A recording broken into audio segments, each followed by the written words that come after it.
Jack could turn a ring into a riot scene. Quick. No! Holy shit! But that was his job. He some people's lives up. He stabbed the dude during a match.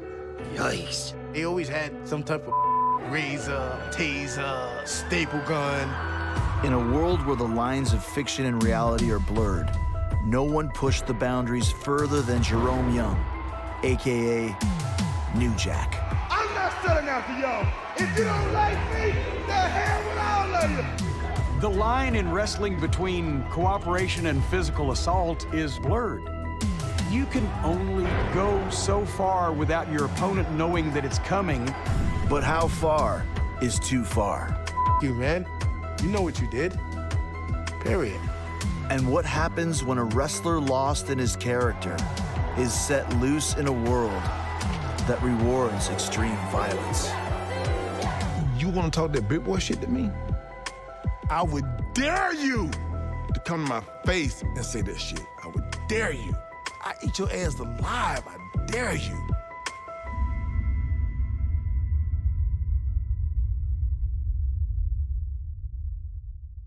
Far beyond the world of elbow drops and headlocks lies the underground realm of extreme hardcore wrestling, where fans' appetite for real-life brutality is endless.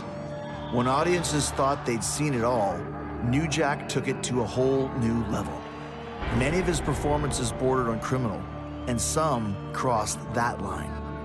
In this episode, we'll pull back the curtain of wrestling's most provocative and controversial characters to reveal the man behind the monster and the legacy he has left in his wake.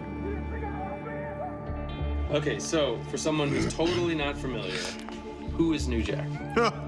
I could not sit here and swear in open court that anything that New Jack ever told me about his background was true or false.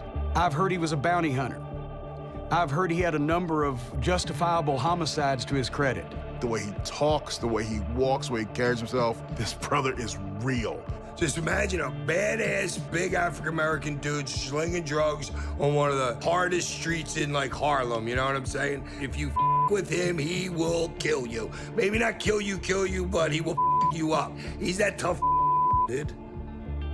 I went to a movie called New Jack City, just getting into wrestling there. And when I heard the name New Jack, I started playing with it in my head, like hearing fans chant New Jack, New Jack, New Jack, New Jack. How did you come into wrestling? Like, who taught you the ropes? Ray Candy. Well, I got in the ring with him, and he was like, trust me, let me train you. And then he told me something one day that my head up so bad. You got to create something that you've never seen before. I said, what kind of mind is that? You want to create a character? Create something you've never seen before. When I saw Jack come out, he just instantly picked up the energy in the room, and people reacted to it. I'm Jim Cornette, and in the mid-90s, I ran a wrestling promotion in East Tennessee called Smoky Mountain Wrestling. Smoky Mountain Wrestling was looking to break into the Atlanta market, and we needed a heel. When I saw New Jack, he could project that aura of menace. So it was like, just straight up from the goddamn hood. And he had an intensity on his face. And then he gets the microphone and he starts talking to the people, and this guy is talking a mile a minute, and he's getting people riled up. I don't care nothing about these hillbillies not liking me. Get in this ring and I'll beat you like I own you. If Eddie Murphy was a bad guy wrestler instead of a comedian, it would be New Jack. He could talk nonstop and he could say these things in an entertaining way, but he would make you hate him. Beyond his natural charisma, New Jack infuses his character with a piercing level of real-world tension. LA was hot at the time because of the Rodney King thing going on. OJ had just killed everybody in LA. South Central LA was on the map. And the whole gimmick, the Raider gear, the gold chain, I took all of that and put it into my character. The Smoky Mountain Wrestling audience was predominantly white, predominantly redneck and hillbilly. All you had to say was, New Jack, go out, piss some white people off, and the rest was up to him. And it was gold. It was genius. I'd like to send a special shout out to my homeboy, O.J. Simpson. Keep up the good work, baby. 2 less we got to worry about. You understand? Keep up the good work. I was like, I want these to believe what I'm doing. I want them to believe what I'm saying is real. To enhance New Jack's cutting-edge character, he is paired with the perfect enforcer, another Smoky Mountain recruit named Mustafa Saeed. He didn't say much, but he looked like he would kill somebody. And I said, a guy that can talk like this New Jack. I'm here, and I'm gonna be here until I feel like I wanna leave. And a guy that looks like Mustafa would be a great tag team. So he said, what's your tag team name? I said, well, actually, we don't have a name. So then he said, what about the gangsters? I said, what about the gangsters? With an AS on the end. Just picture a hard-ass freaking movie in the hood somewhere, dude, and they're the baddest-ass dudes in the hood. I'm the Sandman. I've been a professional wrestler since 1989. I'm the dude. I'm gonna play you in a game of pool, and then when I lose, I wanna hit you over the head with a stick and drink your beer anyway. That's me in a nutshell. Yo, the gangsters had a lot of heat down there in them white neighborhoods. The gangsters were a group of young, angry black men telling every white person everything every other black person wanted to say but couldn't. You little Caucasian white devil, I told you that I would get you. The next time that I get to put my hands around that little pink neck of yours, I'ma choke the life out of you. My name is D'Lo Brown. I'm a 26-year pro. God, that sounds so old.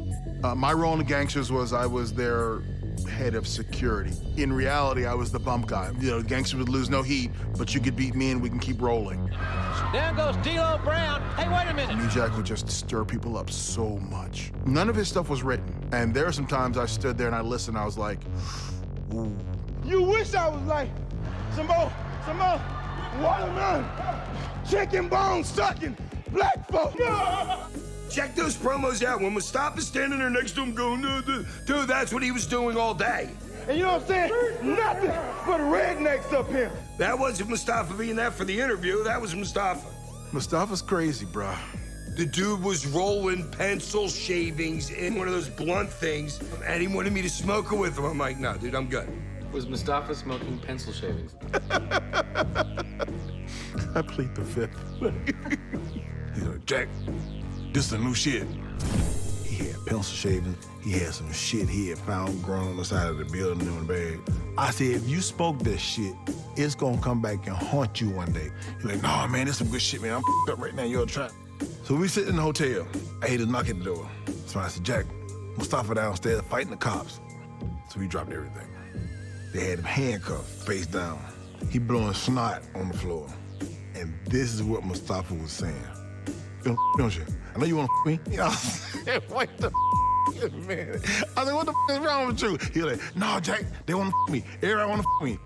I said, Mustafa, you just lost your goddamn mind. The gangsters had embraced the idea that I'm going to go out there and I'm going to be a menace to society.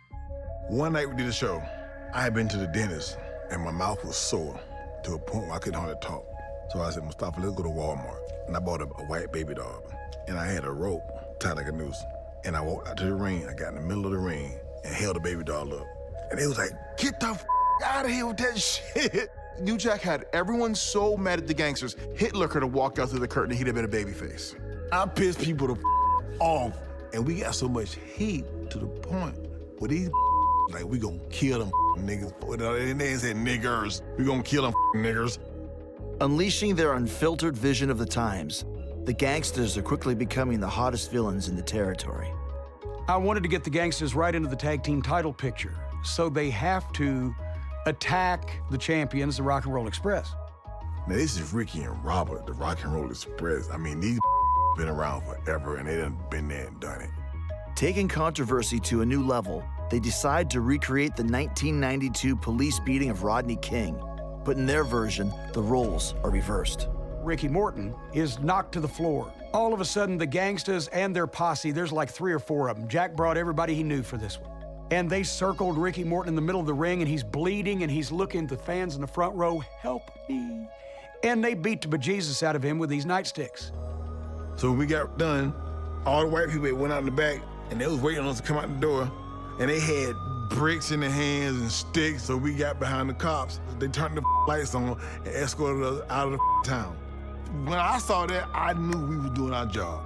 The NAACP in Knoxville had called, and we don't think this is a good representation. So Jack took that, and he said, some Negroes down in Knoxville calling themselves the NAACP or something or another. They don't like me. I say it once and I say it again. The hell with them homegrown monkeys.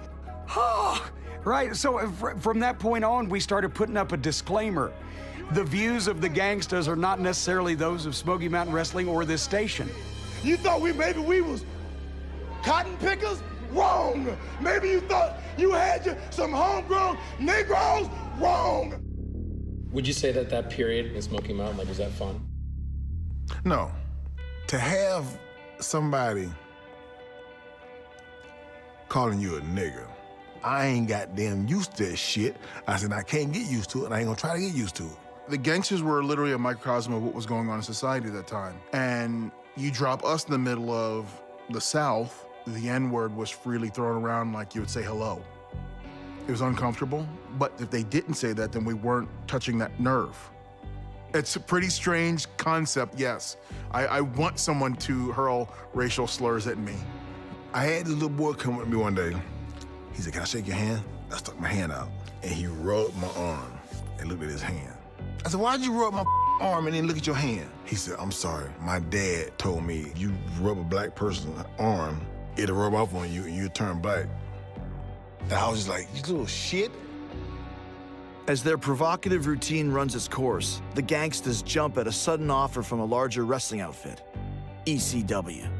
ECW was Extreme Championship Wrestling. It was the brainchild of Paul Heyman that it would be the 1990s wrestling answer to the grunge music movement. It would be gritty and violent, and they'd blur a lot of lines. They were edgier, whether it be sexual content or violence or blood or what have you. The stuff that you would see in one arena show was like, it was a whole hardcore night. Well, I had been talking to Paulie and ECW. I had never heard of ECW. They invited me to come up there, and I told Cornette, I said, well, Paulie offered me a deal. He offered me a lot of goddamn money. And he was pissed about it. I hated that they left on bad terms with me and me with them, but they couldn't have gone any farther in Smoky Mountain Wrestling. Everything about ECW was not only more violent, but also it was more real to the point where the guys started the trend of really hitting each other with stuff and hurting each other. ECW was filled with wrestlers that would go too far already, and New Jack had to be the guy that went farther than anybody. I'm like, welcome home, you know what I'm saying?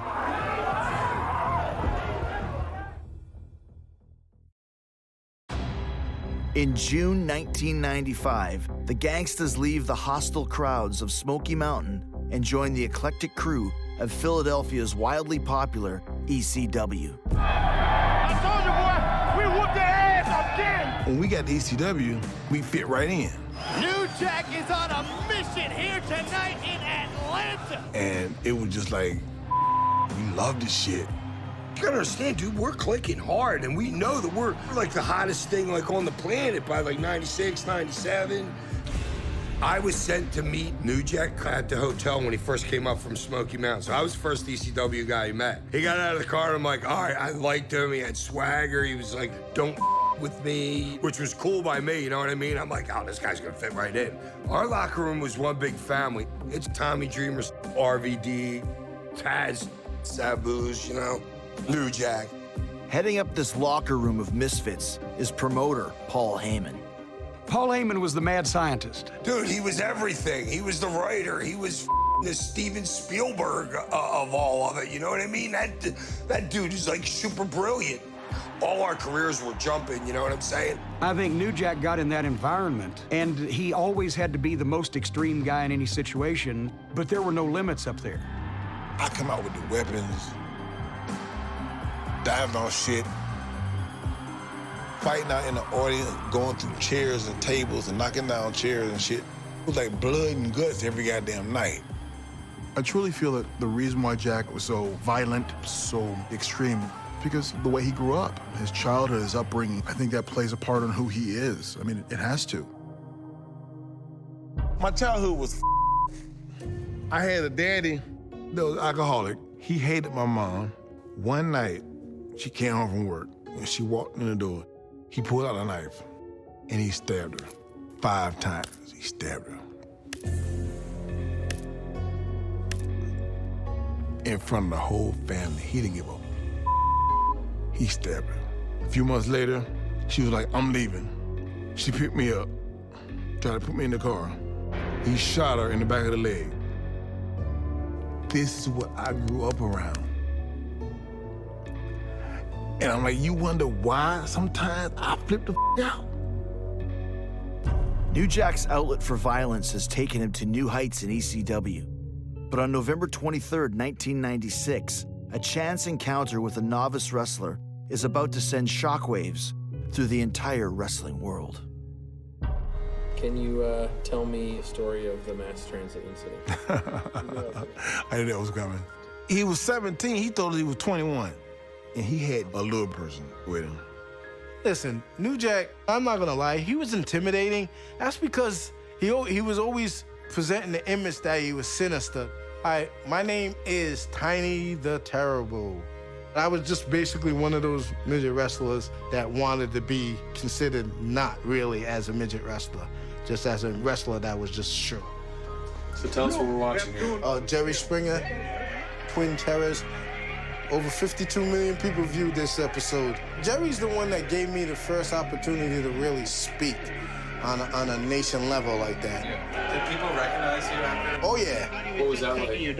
Oh, great, man. You know, that's how I got most of the pussy I got.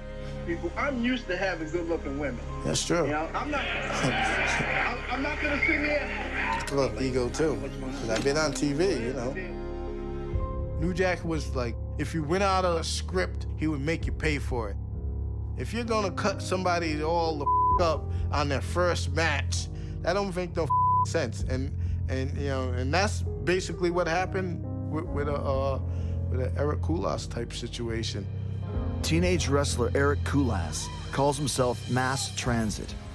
Dressed in a bus driver gimmick, his matches with Tiny and his brother attract the attention of ECW. He seen the tape of Eric Koulas and my brother wrestling. Paul Heyman couldn't believe that a big guy could work with midgets, because that's like unheard of. The three are asked to appear at an upcoming match in Revere, Massachusetts. The best wrestling is not be able to discern the line between fiction and reality. That was one of the big appeals of ECW. I'm Stu Kaplan. I'm John Donovan. And we were doing security for the show. I was upstairs, I had a walkie-talkie, and someone came on talkie and said, there are some guys here for the show. I saw Eric Koulas come in. I didn't know who he was. I had no idea who he was. And I knew everybody. And they went into the back of the locker room. And that was literally the last time I saw Eric until he came out for the match. No one knows that Eric has lied about his age, claiming to be 21. In reality, he's a 17-year-old minor. Axel Rotten didn't show up for the show. He had a family emergency. So he was like, he gets a tryout. They decided to cut us out. Eric like just cut us off and just went for self. This untrained teenager who claimed to be a professional wrestler and had probably wrestled a few local shows, shows up. They needed somebody for New Jack to beat up. So they said, okay. That was their first mistake. So Paulie was like, Jack, y'all go for like 7 minutes, and whatever you want to do to the fat kid, just do it. I said, Paulie, what I'm gonna do to him, people gonna be talking about this 10 years from now. Well, it's been 20 years and we still talking about it.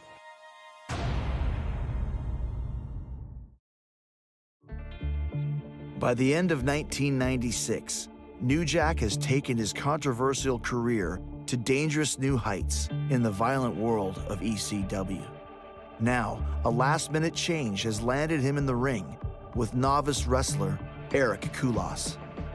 You know, we're on the grounds now of the Wonderland Dog Track where the ECW famous gangster Eric Koulas incident happened. And we got here early. We got here probably 2 or 3 hours before the show. But there were still people here. And, you know, ECW. And, I mean, I can feel it. I'm getting goosebumps now because that's what you got. So the untrained teenager that's maybe had 3 local matches in his life is now going to wrestle New Jack. I saw Eric coming out, and I'm like, wow, that was the guy that, with his father, when he came, he must have gotten on the show. Eric Koulas is paired up with Devon Dudley, replacing Axel Rotten in their tag team match with the Gangstas. Mass Transit, this big teenager, went up to New Jack and told him he wanted to get some offense in. He came up to me and he was like, can I do this? Backdrop you out the ring, push you through a table. And I said, no. That's one of the most disrespectful things that you could do as a wrestler, to come to a vet and tell him what you want to do. So that's what pissed Jack off. All right, now it all makes sense. So why Jack was like, I'm gonna cut this. He wanted me to cut him. He had already pissed me off at the time, so I was like, I'm good with it. I was like, I'll cut the shit out you. I ain't trying to kill him, but I want to go close to death. Not only did the kid want to get some offense in, but he wanted to have a great match, so he wanted to bleed. There are a number of ways to do it. There's the hard way, which is basically when you agree with your opponent that he's going to punch you in the eyebrow or the cheek or in some place to bust you open. There's also the easy way. You take a common razor blade, something you find around the house, and you trim it in a fashion that you can wrap it in some tape, and then you can keep it on your wrist, in your mouth, in the waistband of your tights. In wrestling, it was a common gimmick. The blade was never intended to be an X-Acto knife. I've been getting high all day. I mean, so I was high. So we told Devon, we said, we're gonna throw you out of the ring and don't get back in. You know, Devon didn't get touched, didn't get hit. Everything was mostly focused around Eric. And it was mostly New Jack giving it to Eric. I started beating on him. I was beating him with everything. So when it came time for us to get color, I had a surgical scalpel. They're about that long. And I had it taped to a stick. So I stuck him in the forehead a couple of times and did nothing happen. See, I just sliced him and blood was skeeting out. I'm sure you saw it. And I beat the shit out of the kid. His father was there in the audience. Mustafa picked him up and slammed him. He was bleeding everywhere. The referee didn't even come to the goddamn ring. I'm standing there. And I can see over my shoulder. They need paramedics, but New Jack was firing up the crowd.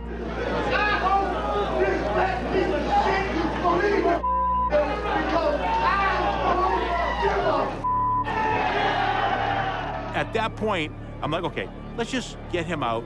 I knew we were part of history. A defiant middle finger from Eric seems to suggest he's okay. But everyone at ringside can see that's not the case, especially his family.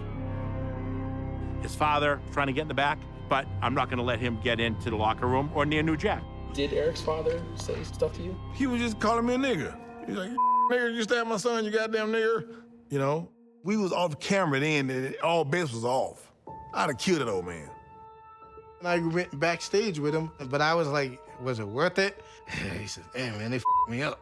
I was the next match. So I bled like a stuck pig that night because I was trying to take a little bit of the heat off of New Jack. We got in an argument in the car. Eric's father was like, where you guys going? I said, oh, you're giving us a ride back. Oh, no, I ain't. I'm not giving you a ride back. I said, Steve, yes, the you are, or we're going to be fighting again up in this. And, you know, he got in the van. We went to the hospital. I remember him taking this the bandage off in the car, pulling his hair up, and just looking at it in the mirror. Eric received 50 stitches for his injuries and says he never wants to get in the ring again. I have no feeling from here to here. I have like an indentation in my head from where all the nerves died. It changed him. He was depressed and all that other shit, so. The underground world of hardcore wrestling is exposed to unprecedented national attention as New Jack is charged with assault and battery. So he took me to trial, told my attorney. I said, are they offering me a deal? He said, right now they want you to do 5 years. I was like, I don't know. He said, Jack, I think I can beat this case.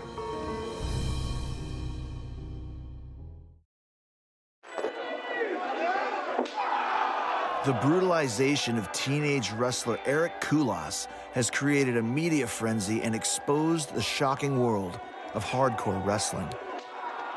Now, a court will decide if New Jack must answer for the assault with prison time. Did you do any of this? You don't want to give your son? When I go to court.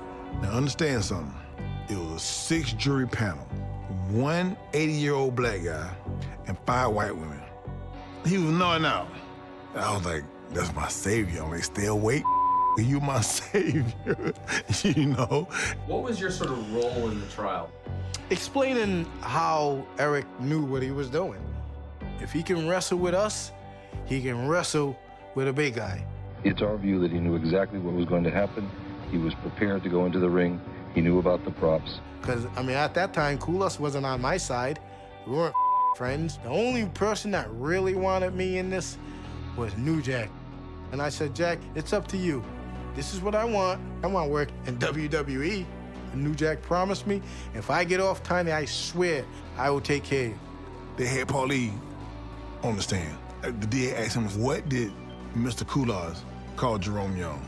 Paulie was like, he called him the N-word. The DA said, for the record, say it. Paulie looked at me, he said, Jack, I'm sorry. He said, he called him a nigger. The old juror, the black dude, he set up, he was like, and the white woman was like, oh. I was laughing so hard. I slid down, I was like, oh, who the do that?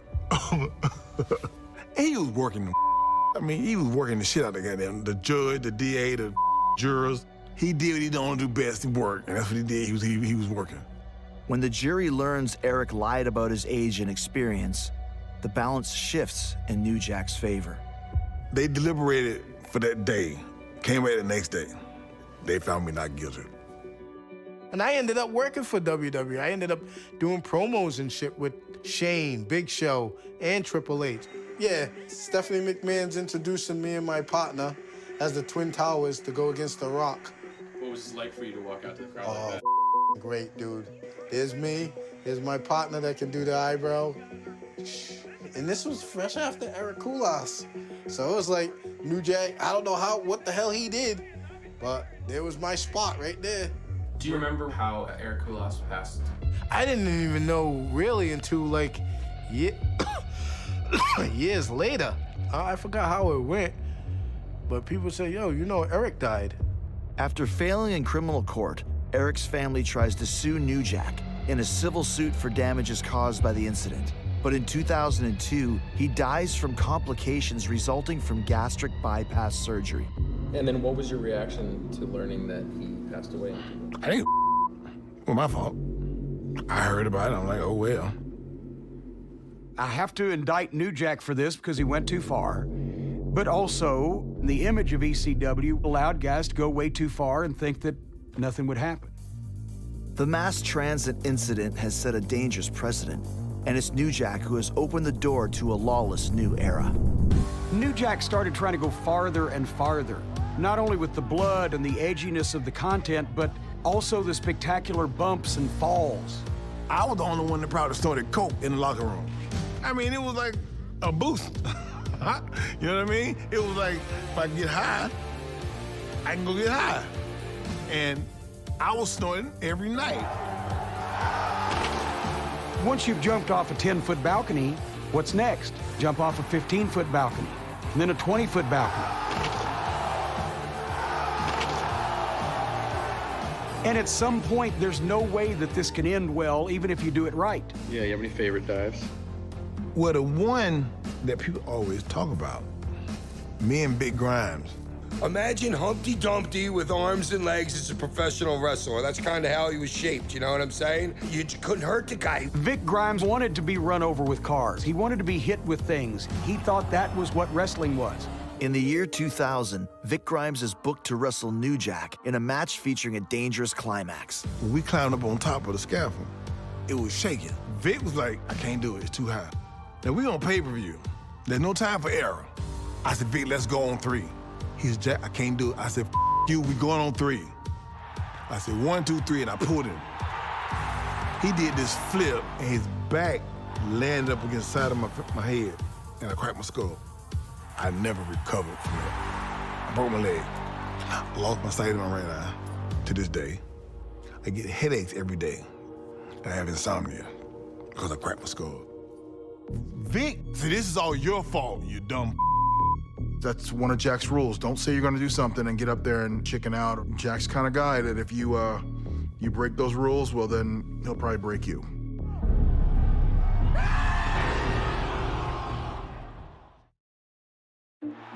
A year after the horrific fall that cracked open his skull, New Jack agrees to a rematch with Vic Grimes with even higher stakes. What Grimes doesn't know is that New Jack is out for revenge. Before the match, I went to a pawn shop and bought a stun gun. But yeah, I was there when New Jack, and he told me he was going to do it before it happened, too, so. What did he want to have happen? He told me he was going to tase him. In the locker room. He came up to me. I was ready to kill the. He said, I'm sorry. I said, you didn't even call me. I stayed at home for almost a year. I said, you didn't even call me to see how the I was doing. This is the highest elevation of any match in the history of our sport. Bro, I mean, I was high. You know what I mean? I was high, so I just tased him. I tased the shit out of him. He's like, Jack, I can't feel my legs. I said, you ain't gonna need them. Bombs away.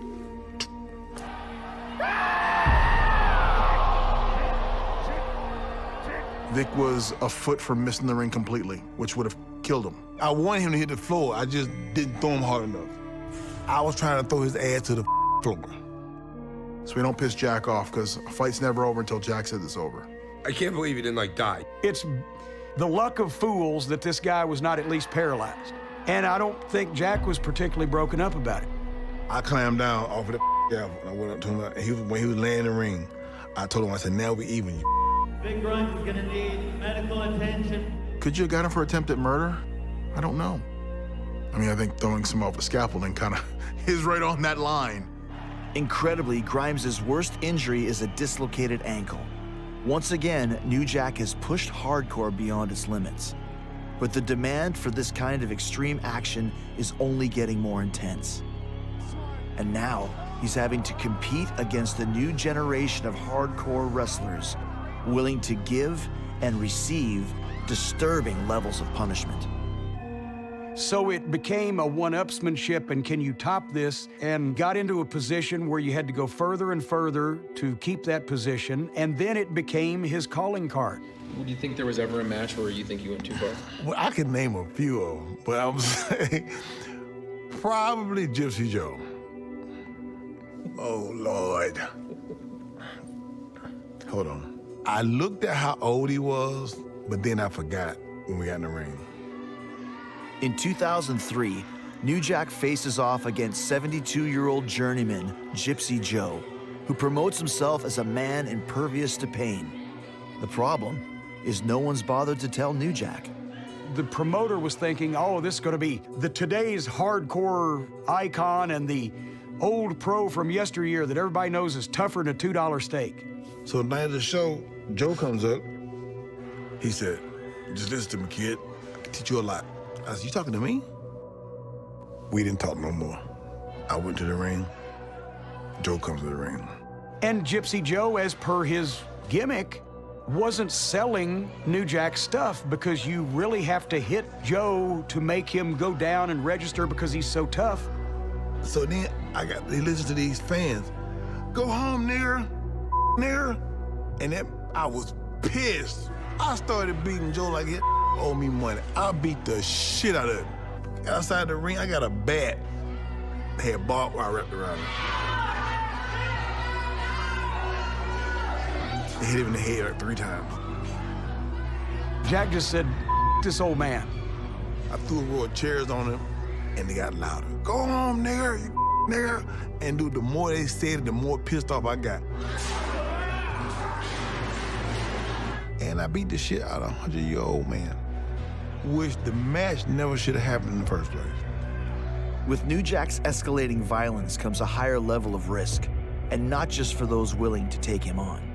Was New Jack, you think, a liability for promoters? I think some people look at him as a liability, but yes, some promoters would, yeah, absolutely. New Jack never made it to the WWE because they were never going to touch him, because he was too controversial. They were afraid of lawsuits, they were afraid of bad publicity, they were afraid he was going to hurt somebody.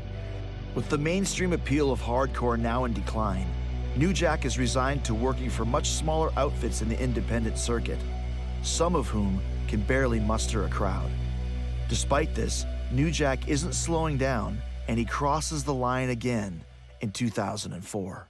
I've had many trials in my life, yet I keep trying to do what's right. We bonded really, really well. I'm an MWW, independent recording artist now, but I was a wrestler / promoter. When he hit Florida and he had to come through Jacksonville, he was staying at my house. Jack is comical. If you really ever get to know him, he's just a comedian and a great cook. Any examples of like what are the things he would cook? Spaghetti. But he enjoys making sure that everybody's happy. Out of the fire. Wow. That's one of mine. The federation that I used to own and promote was Thunder Wrestling Federation. Thunder had started gaining some momentum, and Jack had been there a couple of times. New Jack's opponent is William Jason Lane, wrestling under the name Hunter Red. That night, Red had asked me if he could wrestle Jack. When you wrestle an icon, it kind of moves you a little bit. It's on your resume. And I said, well, Red, that's a whole different ball game. Hunter Red comes up, and he's like, what you want to do? I said, dude, we're going in the back and talk about this. He said, well, we can talk about it now.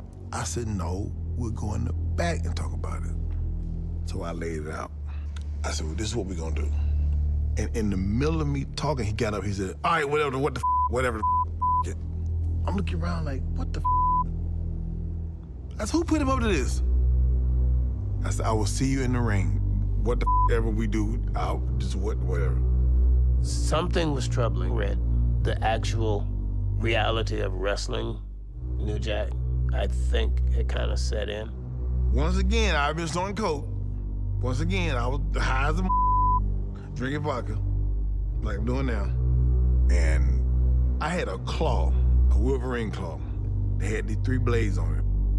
One of the blades that broke off, I had it in my pocket. When the match began, Red picked New Jack up and sat him in a corner.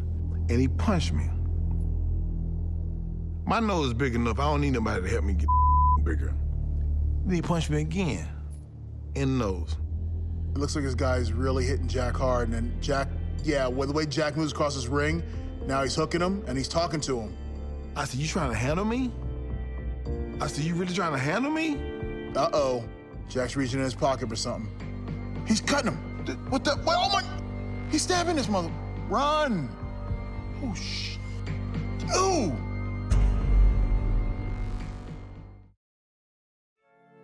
It's never good when you open a wrestling video with a shot of a stage and an empty bandstand. Oh, good Lord. What is there, 30 people there? So the guy comes in the ring, they lock up. Okay, already he's pissing New Jack off. And he pulled a knife out of his pants and is now apparently stabbing this guy who's trying to get away? What the is going on here? But is he actually stabbing this guy? Look at that woman with her hand over her mouth, and the kid, the 10-year-old kid, is sitting there going, this is a first in 125 years of wrestling history. Yeah, this is not something that does the public image of professional wrestling a world of good. The line in wrestling between cooperation and felonious assault is also one of those lines that's blurred. But I always looked at it this way. If 2 guys agree to something beforehand, and everything that happens in those parameters, they are working together. If something happens that is egregiously outside those parameters, such as just take a knife and just slash a guy's face, that's crossed the line from cooperation to felonious assault. I stuck him like 9 times. On the news, they said 16. I said, no, it was 9. I counted, it was 9. For the second time in his career, New Jack's violence in the ring lands him in trouble with the law, and the evidence against him is impossible to ignore. The guy that called the cops, he said there's been a stabbing at the Ramada Inn. There's a black guy with camouflage on stabbing a white guy. So that's how they treated it. The cops came in, guns drawn. Get on the floor. I remember the police officer asking Jack, why do you hate white people? And I just looked at him.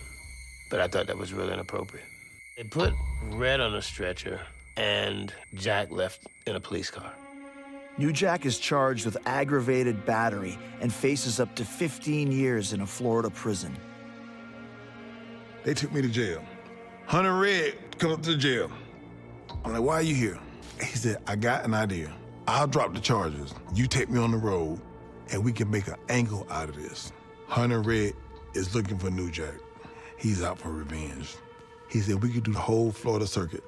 I said, well, you gotta drop the charges first. I stayed in jail for 3 weeks. He went and dropped the charges. I went home, put my shit in storage, and I left Florida. That was the last time I talked to him.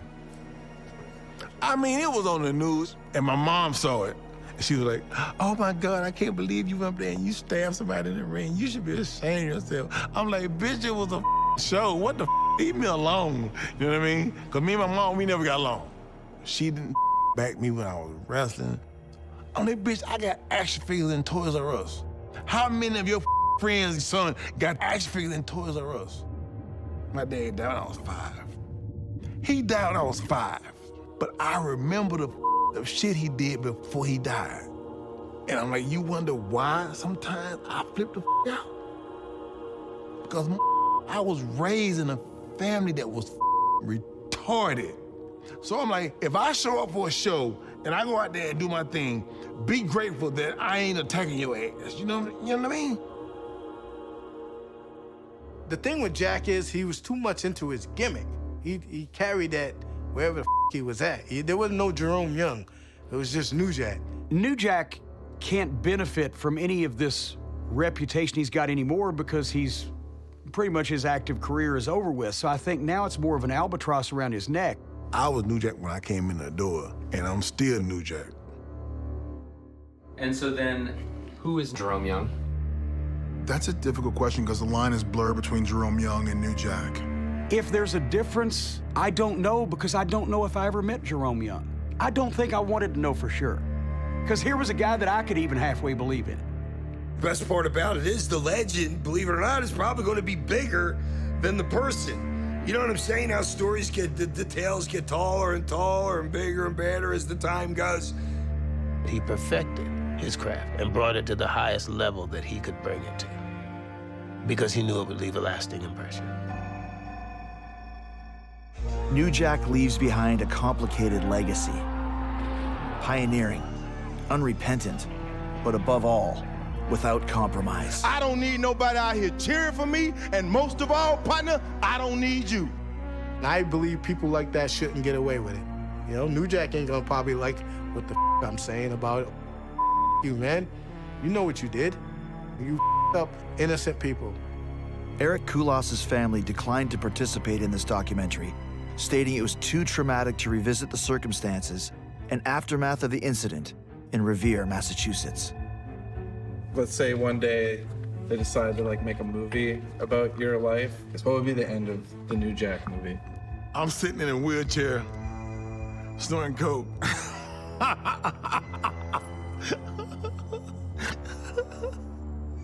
I'm just sitting there snorting coke, just getting the highs of and it'd be like the end. I'd be like, thank you, bitches.